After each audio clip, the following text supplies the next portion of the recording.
ब्रह्मा जी ने जब दाहिनी भुजा से महाराज मनु, बाई भुजा से महारानी शतरूपा को जन्म दिया, कहा जाओ सृष्टि का विस्तार करो।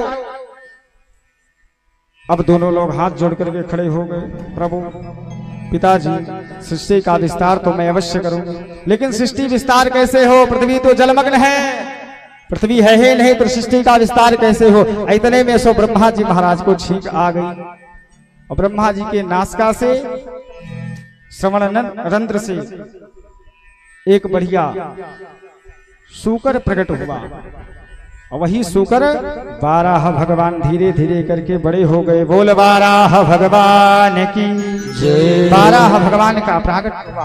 अब भगवान जैसे ही महाराज पृथ्वी को लाने पहुंचे और पृथ्वी को ले आकर के आ रहे थे, अब उतने में हिरण्यकश्यप का भाई हिरण्याक्ष, अब महाराज उसको अपने बल पर बड़ा अहंकार था।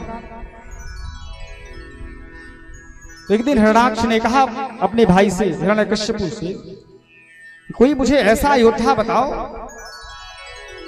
जिससे 2-4 हाथ हो जाए। अभी तक मेरे बराबर का कोई मिला नहीं सृष्टि में।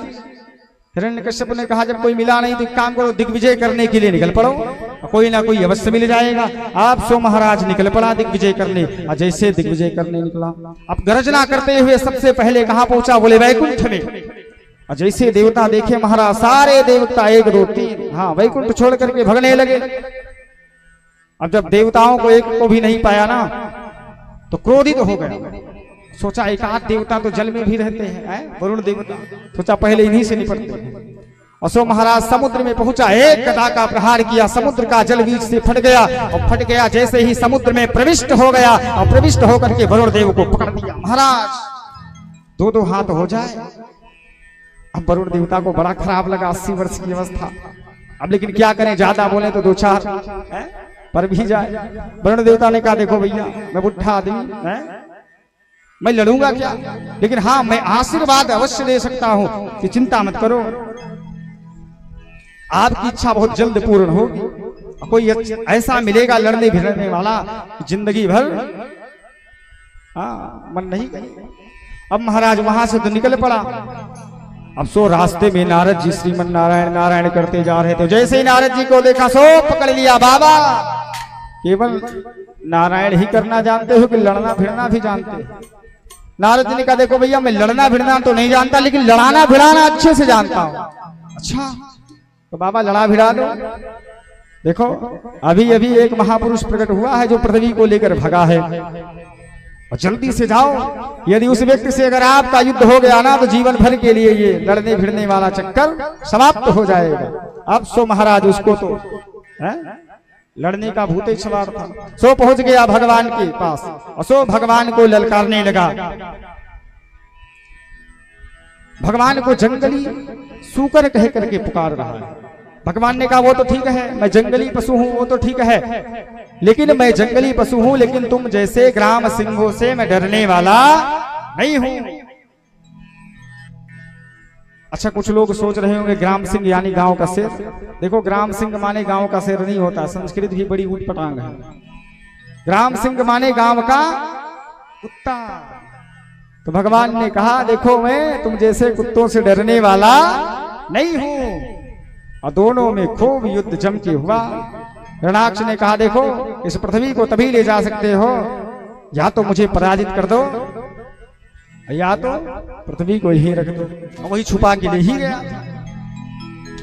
अंत में भगवान ने उसका उद्धार किया है। बोल भक्तवत्सल भगवान की। भगवान ने उद्धार किया। और महाराज एक बात और बड़ी गजब की, जैसे भगवान ने उसको मारा सो देवता पहुंच गए। देवता बड़े चालाक होते हैं, जहां फायदे वाली बात रहेगी ना हमारे याद की तरह, वहां पहले पहुंचे। अब देवता पहुंच गए, देवता स्तुति गाने लगे भगवान की, लेकिन ऐसा स्तुति गा रहे हैं क्योंकि देवताओं को भी शंका है हिरण्याक्ष अगर मरा नहीं होगा ना तो कहीं उठ गया तो 2-4 गदा और पड़ जाएगा। कहा प्रभु ऐसी गति तो भगवान के भक्त को भी नहीं मिलती जो गति आपने इसे प्रदान कर दी, धन्य है हिरण्याक्ष। और लेकिन जब कन्फर्म हो गया कि हिरण्याक्ष पधार गया ना तो हे प्रभु नमो नमस्ते खिल यज्ञ तन्मते। प्रभु सही किया, बहुत अत्याचारी ये व्यक्ति था, बहुत पाप किया था, मुझे स्वर्ग से भगा भगा करके मारा था। अंत में भगवान ने उन पर कृपा की। अब भगवान पृथ्वी को लेकर कहाँ चले? बोले वृंदावन चले। तो आइए भगवान के साथ में हम आप सभी भी एक बार वृंदावन चले।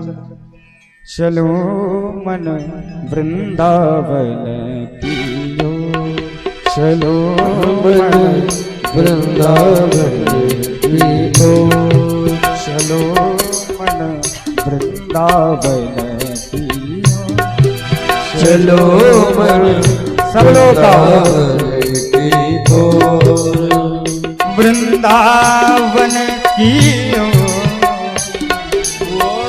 वृंदावन कियो, चलो मन वृंदावन कियो, चलो वृंदावन पियो।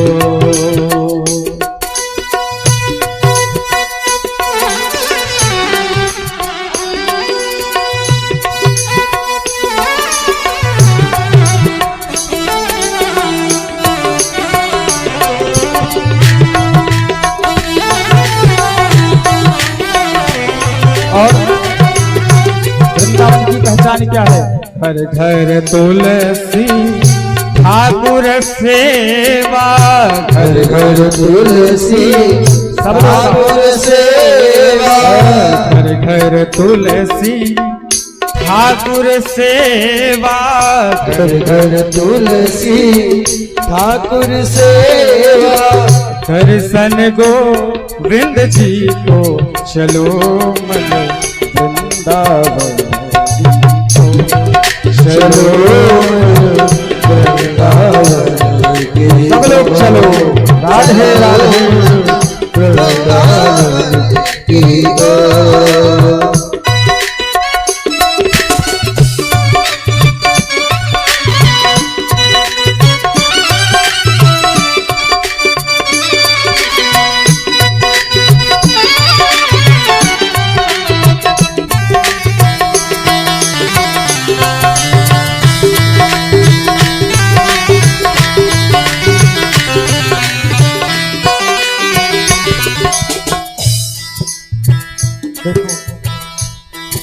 आप लोग इतना विलंब वैसे भी आते हैं, भोजन वोजन पाके नहीं आते क्या?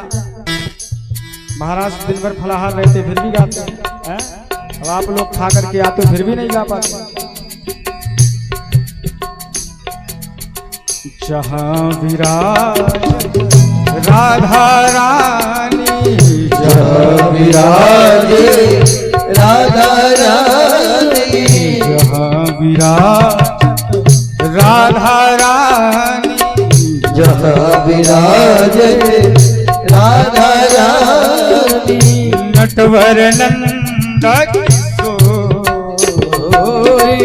नटवर नंद किशोर, मन वृंदावन की ओर, चलो वृंदावन की ओर, चलो वृंदावन की ओर।